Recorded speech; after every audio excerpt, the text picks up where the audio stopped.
Hey everyone, welcome back to the Waterstones vlog. It is Will here. I'm going to talk this week about this book, Girl, Woman, Other by Bernardine Evaristo, which of course won the Booker Prize just recently in not uncontroversial circumstances.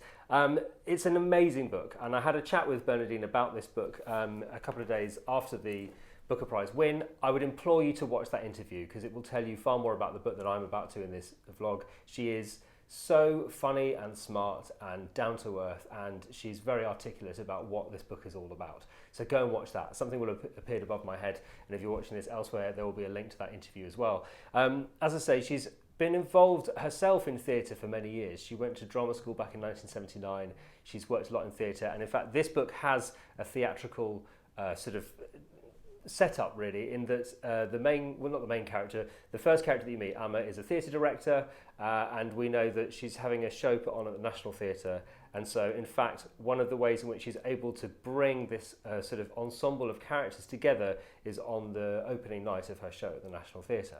It is an ensemble of characters. There are several women in this book, and it allows her to paint this portrait of black womanhood in Britain in the 20th century, and indeed into the 21st century.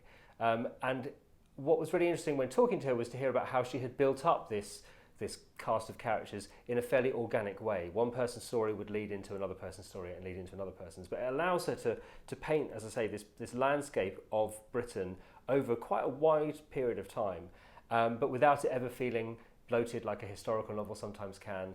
These are about people's stories, and in fact what she's able to show is that black womanhood is very different for people who are sort of from different backgrounds, who may have different socio-economic backgrounds. It allows her to talk about race, it allows her to talk about sexuality, it allows her to talk about gender identity, and she does all of these things without it ever feeling, I don't know, didactic or sort of like too heavy-handed.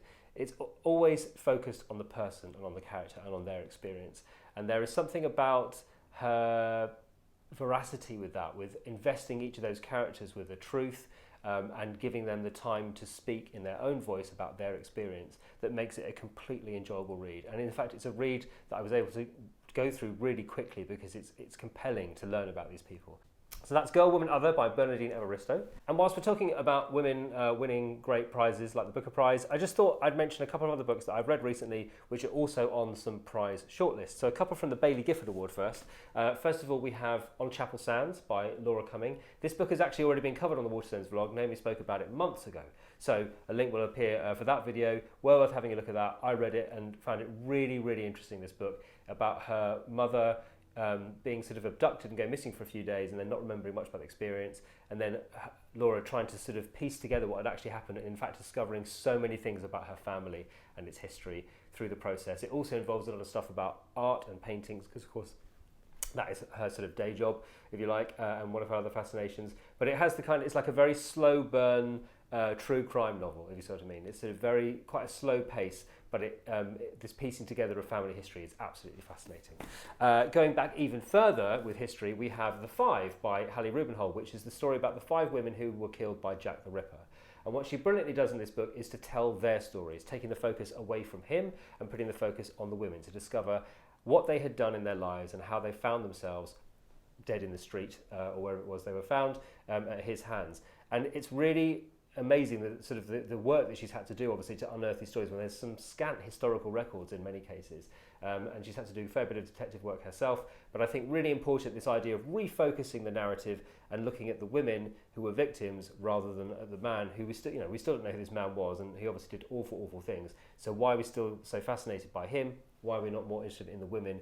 And what it really focuses your attention on is poverty, and how it allows people to be in the position to become a victim of somebody like Jack the Ripper, but also that they hadn't all necessarily begun in poverty. They had all led very interesting lives like any of us might have done, and found themselves in very, very poor situations for a variety of reasons. So absolutely fascinating book. And just to finish off, a book that is shortlisted for the William Hill Sports Book of the Year Award, and that is Rough Magic by Lara Pryor Palmer. This is a book about her going on this insane horse race. It's just, this book is absolutely bonkers. It's the Mongol Derby, it's called, and it's this insane sort of like ultra marathon horse race where they have to ride wild horses across the Mongolian desert, and she goes into it completely unprepared, but with lots of enthusiasm. She is an absolutely hilarious narrator of this book. Her character is absolutely brilliant, and it means that it's a really entertaining read, but also this triumph, this idea of her going into this race and with a determination to win, which is just extraordinary. I won't give away what happens in the race itself, but I promise you it's a brilliant, brilliant read, so do give that a look as well. So there we go. 4 books, all by women, all focusing on women's experience and all absolutely brilliant. That's all for this week. I will see you in about a month or so. Take care.